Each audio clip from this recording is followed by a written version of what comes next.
बाबा दीप से अकेले में बात करना चाहते थे, मैं चुपके से यहाँ आ गया। तो क्या मैं भी आ सकती हूँ?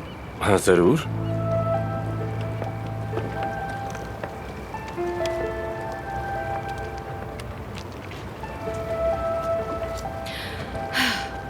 बहुत खूबसूरत है। शहर की रोशनियों के बावजूद आज रात सितारे कितने खूबसूरत है ना।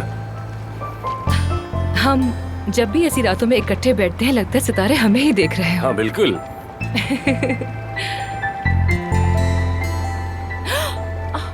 क्या हुआ?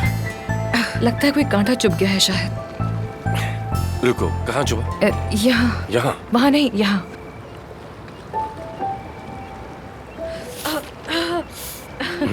बहुत दर्द हुआ ना? बहुत दर्द हुआ होगा तुम्हें ये? हाँ दर्द हो रहा है लेकिन मैं ठीक हूँ, ठीक हूँ। कमाल के सर्जन हो तुम मिस्टर आमिर।